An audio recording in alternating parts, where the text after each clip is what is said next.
formerly recognised as the Local Plan Committee. It's now been renamed. Bit of housekeeping first. Evacuation procedure. We're not expecting a fire drill, so if the alarm sounds, please evacuate the building quickly and calmly. Please use the stairs, not the lifts. And once out of the building, please gather outside the bank opposite. Please exit the door on my left here.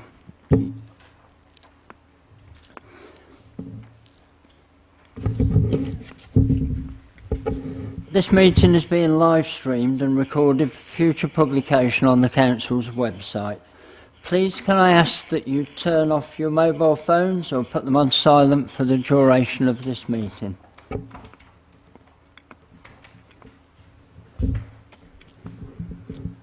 Item 2 is apologies. I think we have 3 apologies.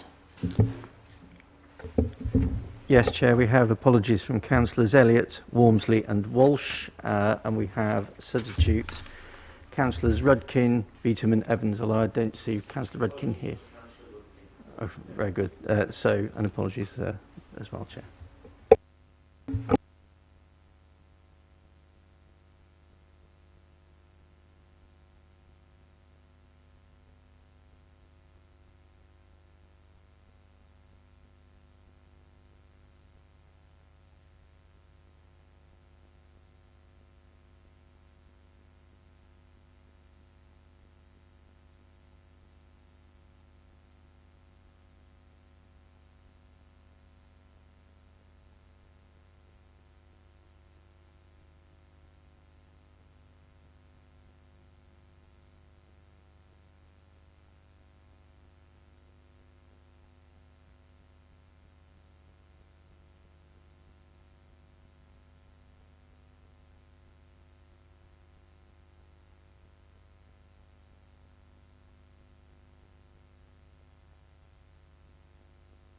Sorry.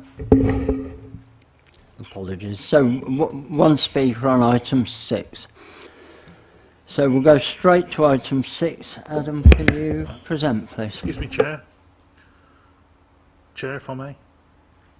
Yes, Councillor Tremont. Thank you, Chair. I just, in terms of item 4, declarations of interest, obviously a few have changed. I need to declare, obviously, Warwickshire County Council councillor, and also AFL is a firm I now work for. But I've completed a new declaration a little while ago and sent it in to the council. It's just not had a chance to be updated yet. Thank you. Thank you. Is there anybody else? Thank you, Chair. I've only just submitted my new declarations today, so I'm now a local authority governor at Raceleys Infant School. I'm a member of the Warwickshire Waste Partnership, a member of the Warwickshire Direct Partnership, and I'm also the council's representative on the Sherborne Asset Company Management Committee. Anybody else? In that case, I have a declaration. I'm now a member of the A5 member partnership. I'm a representative on patrol, that's parking and traffic regulation outside of London Joint Committee. I'm on the Building Control Partnership Steering Group and Nuneaton and Bedworth Older People's Forum.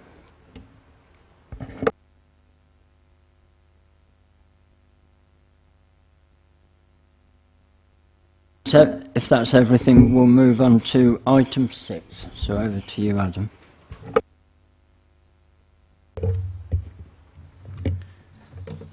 Thank you, Chair.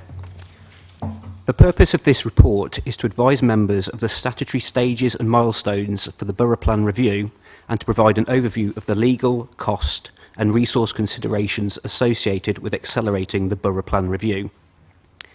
The Borough Plan Review has to follow the same process as that used for the Borough Plan, and so there is the issues and options stage, then a publication consultation stage, then examination by a government planning inspector, and then, if approved, adoption. The milestones and timescales are set out in the Council's published local development scheme.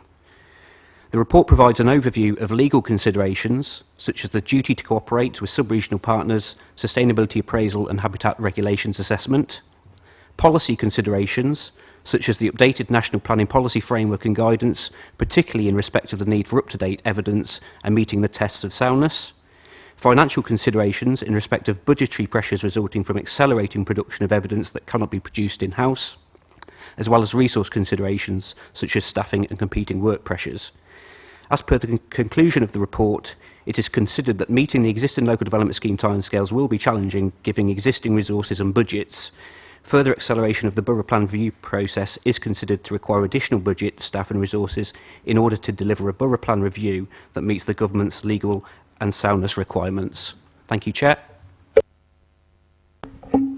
Thank you for that, Adam. So the recommendations are that the committee note the contents of the report and that the committee endorses the continuation of the work programme as set out in the adopted local development scheme. I'm happy to propose that. Do I have a seconder so we can debate? Thank you. Councillor Evans.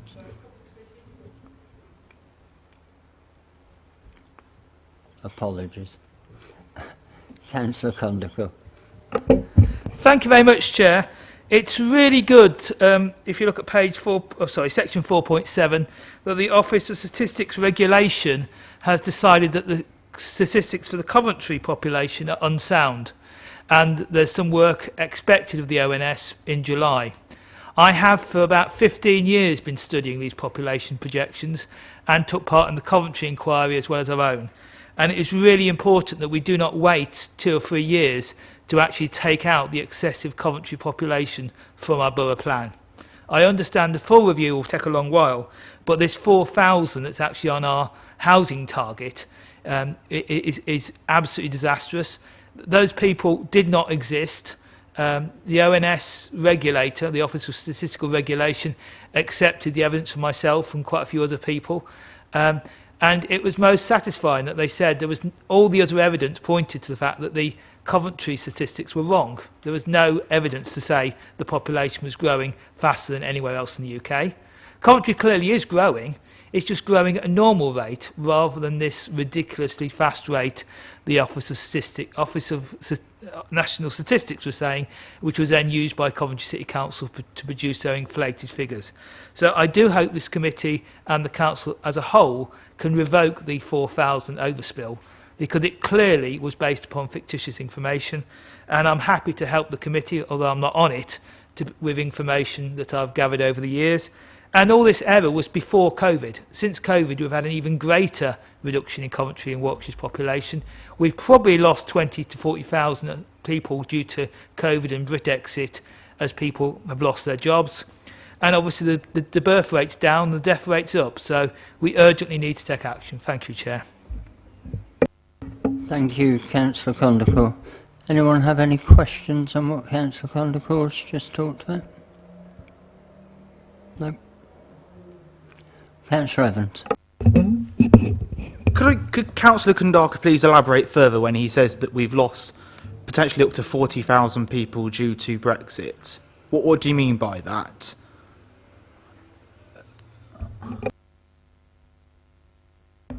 Thank you, Councillor Evans. Yeah, basically there was some research done that showed the number of workers in the UK had stayed broadly the same, but there's a massive change between foreign and foreign and UK national workers, which is a manifestation of how the job survey was done.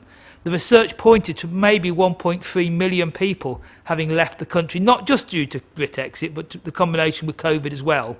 And locally, that would mean 20 to 40,000 people in particularly the Coventry area, no longer actually in the UK. Some of them may come back after COVID, but there is a massive loss of workforce in Coventry and Warwickshire from the National Population Survey. National Labour Force Survey. Thank you. What Councillor Kundaka is referring to, Chair, are national statistics. Do you have any definitive statistics for Coventry and Warwickshire? You said 40,000. Are you saying, is that for Coventry and Warwickshire? That's a very big proportion, Councillor Kundaka. I think we need to get this right so we're not accused of misleading the public. When I use the same method on National Labour Force Survey, it worked out as 20,000 for Coventry, and that was many months ago. So that's why I said there's a range, because obviously the Labour Force Survey was many months ago. I think it was January this research came out. But it's at least 20,000. It could be as high as 40,000 loss of Coventry and Warwickshire population. Through you, Chair. So these are your figures that you have calculated, because you've just said that at least 20,000, and now you're saying it could be up to 40,000. That's you've doubled your figure there, Councillor Kandaka. What is it, 20,000 or 40,000? Because you can't put out those figures if they're misleading, and I think you are misleading here. Are these statistics that you're referring to from an official source, or are they your statistics that you have privately calculated? Councillor Evans, the figures of £1.3 million was done by academics, 1.3 million people was done by academics, not government statistics, but academic research, which is well reported in newspapers, maybe even including the Telegraph. But obviously apportioning it to Coventry and Warwickshire was my work on the same basis. Chair, I think we've established these figures are not official statistics from any academics or the government or national bodies. These are statistics which have been calculated by Councillor Kandaka privately, and I don't believe they should be taken into consideration, Chair. Okay, thank you both for your contribution. So noted. So, well, it's been proposed and seconded. So, any member?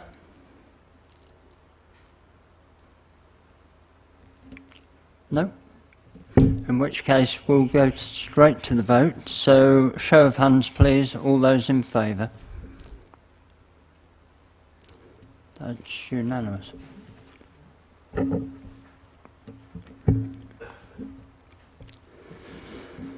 So, moving on, item 7, the local borough plan review, issues and options consultation. Over to you, Adam. Thank you, Chair. The purpose of this report is to provide an overview of the scope and content of the Borough Plan Review Issues and Options Consultation document and the methods of engagement to be used for public consultation. The Issues and Options is the first statutory stage of the Borough Plan Review process. The Borough Plan Review will need to align with up-to-date government policy and guidance, and so the document focuses on a number of key policy issues and updates, with particular focus on housing, employment land, design, town centres, carbon reduction and biodiversity. Those issues are addressed further in the committee report. The consultation will run for 8 weeks, starting this Friday, the 11th of June, and end on the 6th of August. As part of the public consultation, a number of roadshow events are planned across the borough where residents can speak to officers. Please note, however, that the working timetable provided in the report will need to be amended. In particular, Nuneaton Primary School have now confirmed that they are unable to host an event, and officers have instead replaced it with an event at Goodyear's End Primary School, and that is now confirmed for the 5th of July.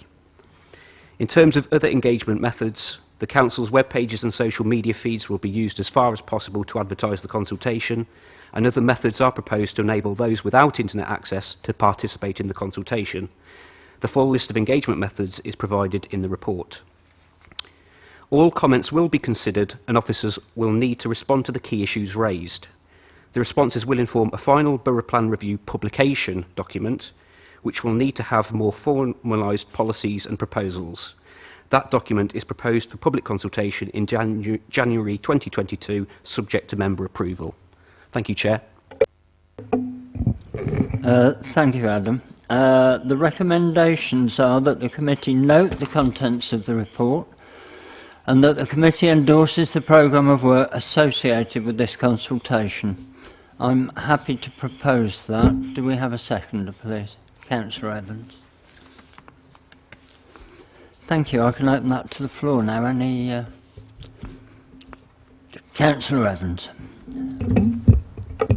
Thank you very much, Chair. Well, I have to say, a big well done to yourself and your officers in the planning department for implementing this. It was one of the major promises within the Conservative Party's manifesto at the recent local elections, and it's great to see that we are very much delivering upon our promises.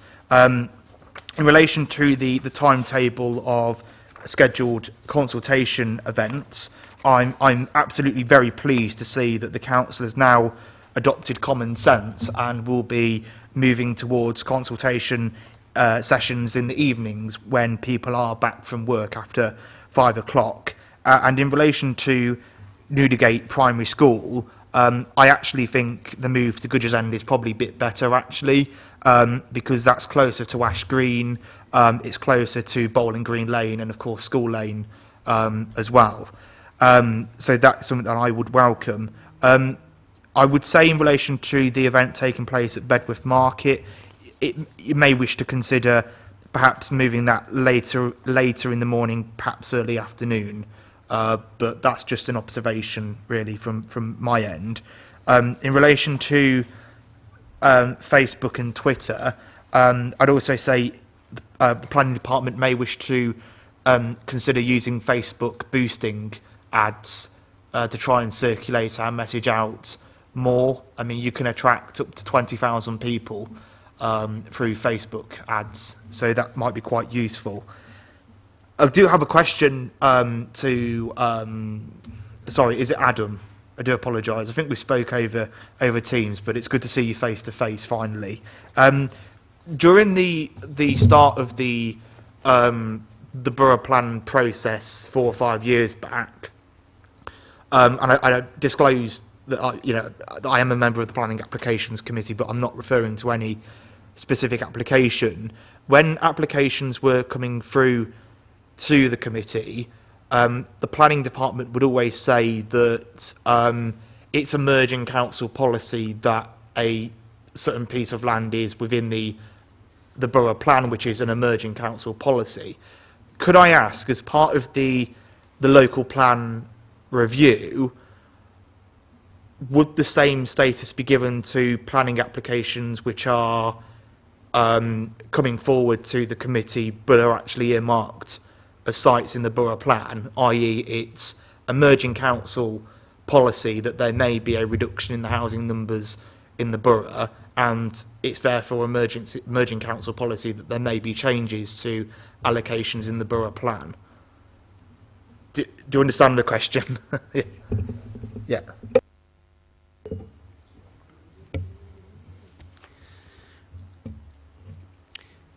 In legal terms, planning applications have to be assessed in accordance with the policies of the development plan, taking into account material planning considerations. So the policies of the borough plan are the development plan policies that would have to be applied. In terms of the status of emerging council guidance, I think it would depend how far through the process it's gone. I think certainly after the publication stage, if it's got member approval, there is some weight that could be applied to it, but not necessarily full weight.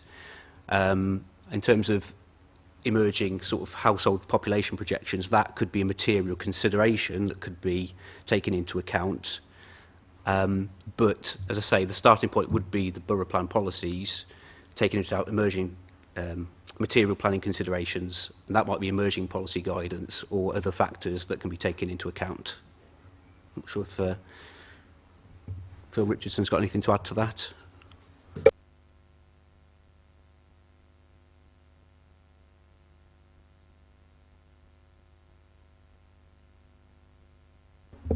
Yes, thank you, Chair. It's a very good question. Invariably, the starting point is always going to be the development plan, and that's the requirements that's in the legislation. And the development plan is not and isn't considered to be out of date until such time as a new plan is in place. As Adam says, the weight that you can attribute to an emerging plan will increase over time, depending at what point you've got in the plan-making process. But you don't really get to a point of significance until you've got post-examination. So if you've got to an examination stage, then at that point the plan becomes much more material and you can place more weight on it. Up to that point, because it hasn't been examined, the general rule is that it's not attributed to, it's very little, if any, weight can be attributed to it in decision making when it comes to planning applications coming forward in that interim period. I think, Chair, that sort of deals with that point. I think the question of whether there may be other material considerations is the other aspect to this, and that's the point that Adam just referred to in terms of if, for example, the indications from the HEDNA and from the ONS review and other data was starting to indicate that there was a significant disparity between what our plan was providing and what the new plan would require.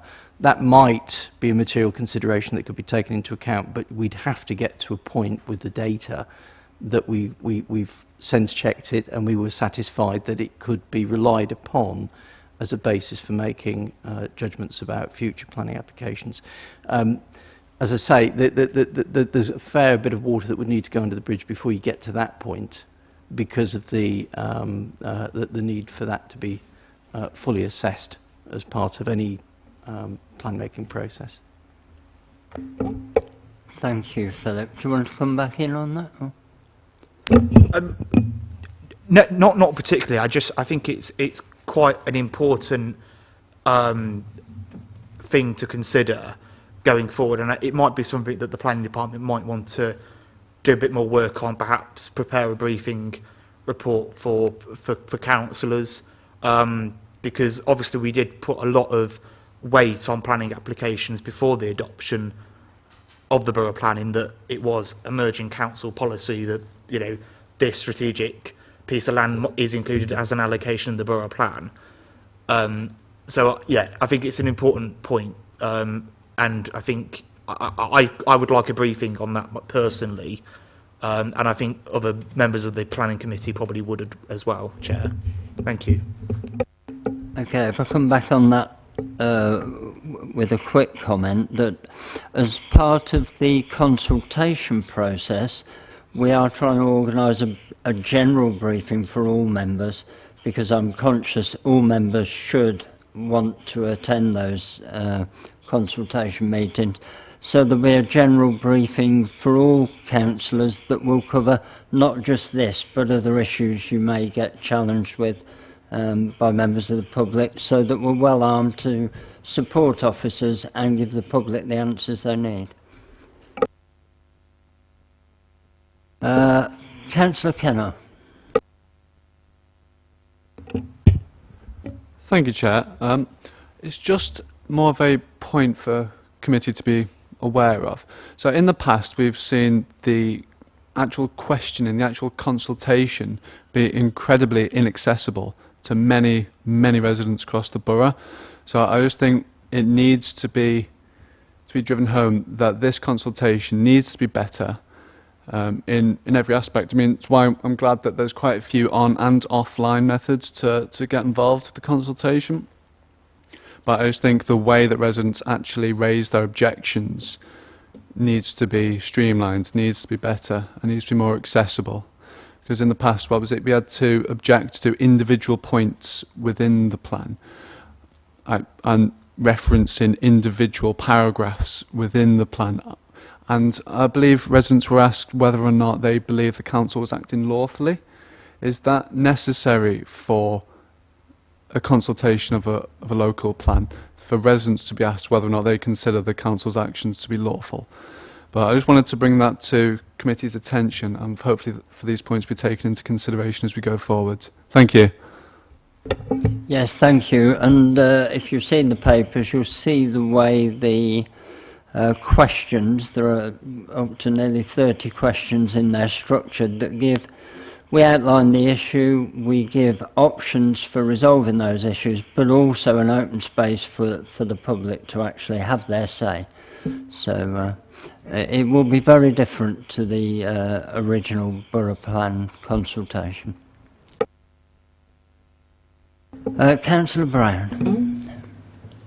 Thank you, Chair. Yeah, I would just like to, fully, Councillor Evans and Councillor Kenny have covered some of the ground that I want to cover, which is it's vitally important that the link to the consultation is on the home page, very easy to see, very accessible, because on the previous consultation, it was buried quite deeply within the website.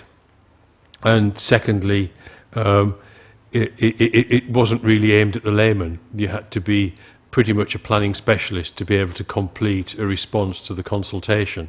And I do welcome the fact that we're going to restructure it so that it allows people to say the things that matter to them, and we can perhaps put it into the right channel based on what they say, as opposed to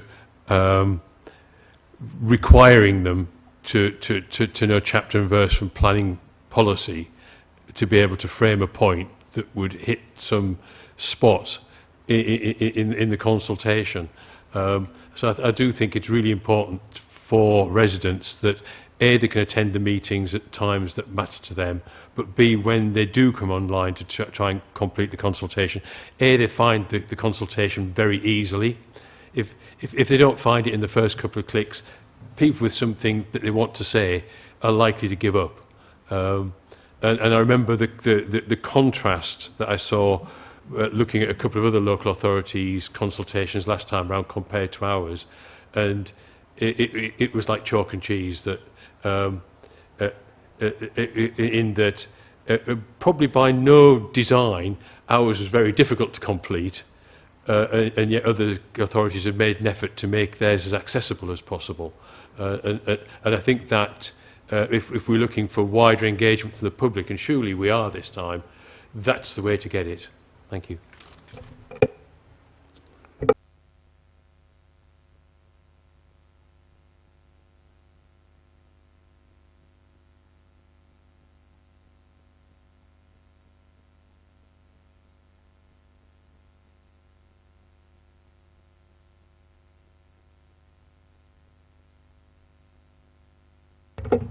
Thank you, Chair. I can't echo enough, the difference between this consultation and the previous one. I mean, we've heard it was pretty much designed to fend off people from attacking what was clearly a politically motivated plan. Whereas now, the whole thing's designed to facilitate and accommodate public views. And it is so refreshing to see that it's open and transparent this time. And that, as you've said, the first thing you're going to see on the website is the button to click to give you comments, and we're even going to give people a lot of assistance and help with how they can phrase that rather than putting technical obstacles in their way. So that is all very, very good news, and I'm sure the public will see the real difference that there is now. What I just wanted to do, for everybody's sake, for ours and the public's, is just to recap on what I think I've heard. In terms of the advice, the general question was asked about how much weight we can give to emerging plans. This is something that I was on planning for most of the period through the development of the last borough plan, and we increasingly heard how a weight could be given to a plan. But that was because there was no plan at all before, and as the borough plan emerged, the vacuum was being filled by what was coming out of that. But even then, only at the very late stage did it have really significant weight, as Director Richardson's alluded to. But it's different when we have a plan, is what I'm hearing. That plan stays, and that plan we are stuck with. And it is only at the very end that we could start to say, well, actually, it's been superseded now by the new plan. That the plan that is in place, it is in place and stays in place until it expires or gets superseded, and so we are left to the end. Now, that leaves us with an issue. We have, unfortunately, not just a borough plan that was very unpopular at the time. It's bust. It's broke. It don't work. It's got flaws in it. Whether they're deliberate by design or whatever, or just unfortunate circumstances, there are certain areas that there were no limits placed on. And as a result, we've already had one application in outline be passed in an area outside of development, and that's the college and the development area, and close to it was HSG1. So what I need to understand, and I think we all could do with knowing, is what can we do about, without predetermining and without prejudging and presetting the outcome, saying, yes, we're going to have a borough planning consultation, we are going to consider everybody's views on what we should have, but as the information emerges from the ONS about the number of extra that we added in at the last minute, when it was before the inspector, as it becomes apparent that was inaccurate, and nobody's fault there maybe, that was the ONS doing the best they could and maybe misled by Coventry or whatever, but as that becomes concrete, and we absolutely must just stick to the facts here, we cannot be misleading the population with back of a fag packet computations and joining the dots where they don't, and 2 and 2 make 6. We have to play it straight with the public. They deserve that. Every elected member, whatever party they're from, needs to just give people the facts and not mislead them. So as it becomes clear what from the ONS's review, at what point can we pick those numbers up and say, actually, and our starting point, whatever else comes up with, is the new plan will automatically be this amount lower. Because we were misled in the last plan, and all we're doing is correcting that fault. So the first thing you do with any consultation is say, we want to improve things, what we've got to do is fix what was wrong, what we were misled on, or what was inaccurate before, the typos, the whatever, and then it's open for discussion going forward. Now, people may come up with ideas that say, we need to have vastly more houses. I'm inclined to doubt it, I hope not, but that might be the outcome. Let's not prejudge it. The public have to have their say and decide. But what we should be able to say at the outset, as soon as we can demonstrate those numbers are flawed, is, well, actually, that open-ended element on HSG1 isn't correct. We can refuse planning permission on that basis because it included housing numbers which have subsequently shown to be faulty data. So I'd be very interested in hearing from the officers at what point that's likely to happen, whether we can do anything to speed up the point at which the ONS reaches a conclusion, and we can have a number we can hang our hat on there. And how we would phrase that legally in terms of saying, yes, the borough plan is in place, but we've had to make an amendment to our numbers, and we wouldn't consider developments outside of the existing planning areas because there wasn't a cap put on, because that actually was an erroneous concept that was put forward to us about the, you need to take Coventry's overspill and it's this big, and that's why there's no limit on HSG1. So I've gone on in a bit of detail there, but I hope officers have followed that. Thank you, Chair. Okay, thank you, Councillor Tromans. Do you want to go back on that, Adam, or is there anything you can add to that discussion? I think the first thing that we need to do is to see what the Office of National Statistics says publicly in July on the back of the work that the OSR have come up with, and then in turn that may feed into an updated methodology for calculating housing need.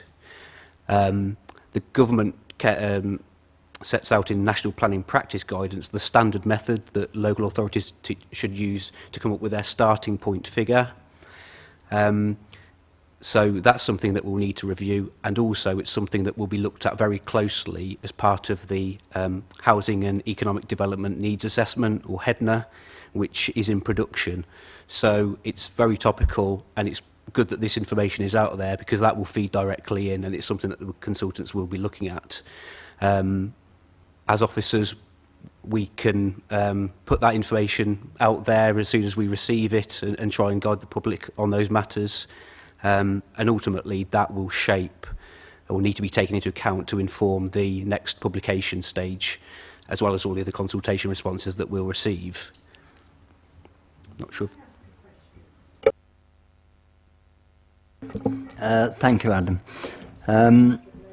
Councillor Phillips. Thank you very much, Chair. I thought we wouldn't reach a stage with this new working party, and seeing I'm in a vast minority here, the word political motivated plan. That is negative. As far as I'm concerned, I've obviously got to defend it. It is not true. I welcome the points that have been put forward about the consultation and being easy to assess. I have no problems with that. I have had no problems at all over the last few years of saying we are reviewing this plan. I welcome the fact that the ONS or ORS are looking at the statistics, you know, because we didn't put those statistics in there as a council. We worked on the statistics that we were given. Following on, I can understand the concern reference to reducing numbers, you know, if that is the case going forward. Sorry, Chair, I'd like to. The other issue we will probably have is the government white paper, because everything that Heather comes out with, everything that the ORS come out with statistically, the government white paper is thinking about changing the way numbers are calculated. That can also have an effect that will need to be taken into account in the future, Chair. Thank you. Yeah, thank you, Councillor Phillips. And you do raise a good point about the government white paper. We don't know when that is going to land and what it will look like. Duty to cooperate is, if it passes, will be removed anyway. But we have to continue with our review regardless of what the government do, and hopefully we one way or the other we will get to a suitable end for the residents of this borough. Do I have any other speakers? Councillor Chetzovic. Yeah, thank you, Chair.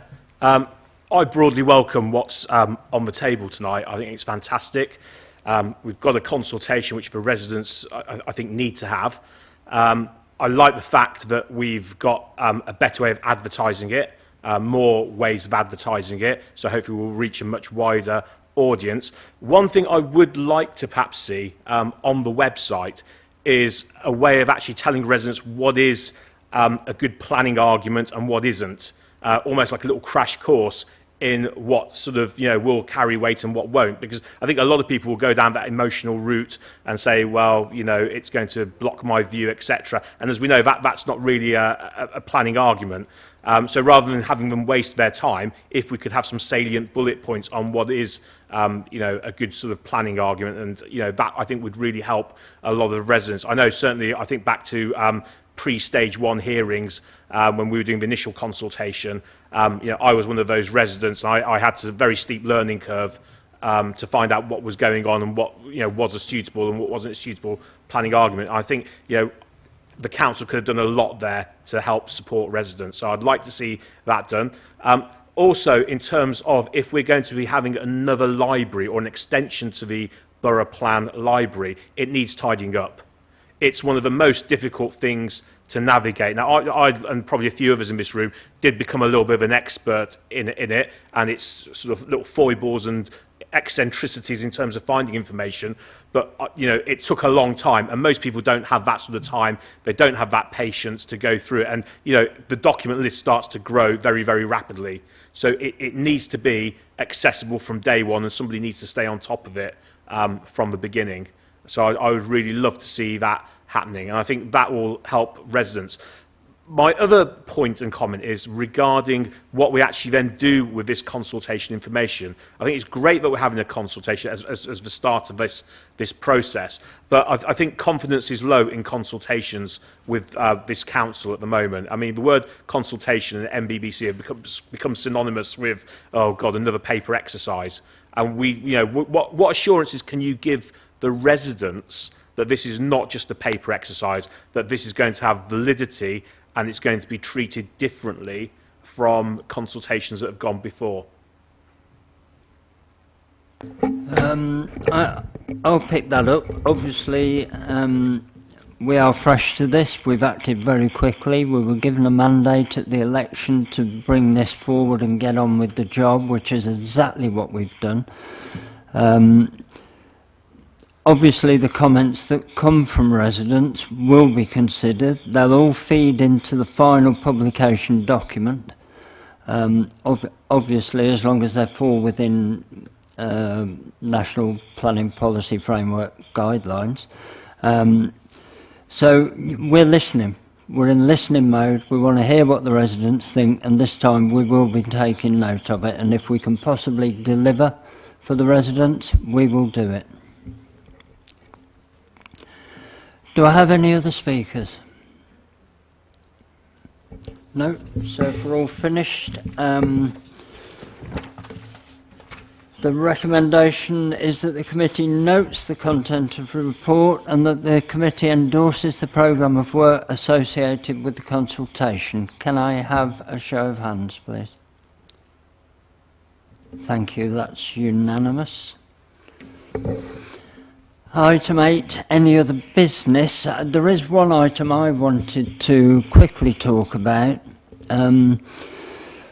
This committee was originally formed to help guide the Borough Plan review.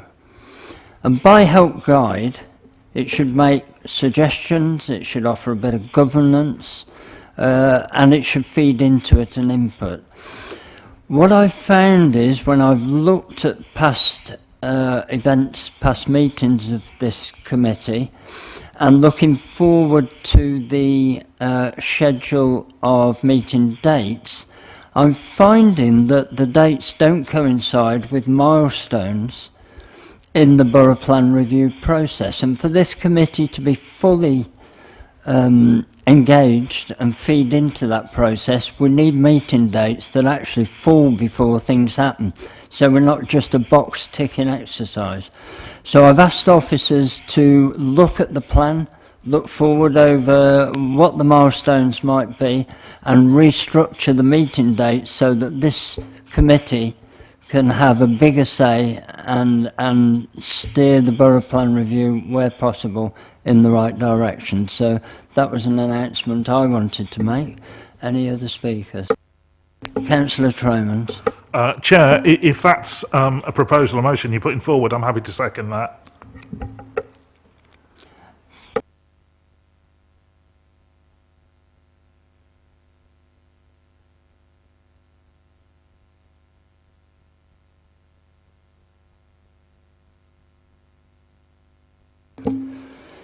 Any other speakers? Just wanted to echo that the entire point of this committee was to guide it, as you said, so having the dates moved so this committee has more teeth in guidance is exactly the kind of thing that a committee needs. So. Thank you for that. So if there's no other items, I can bring this meeting to an end.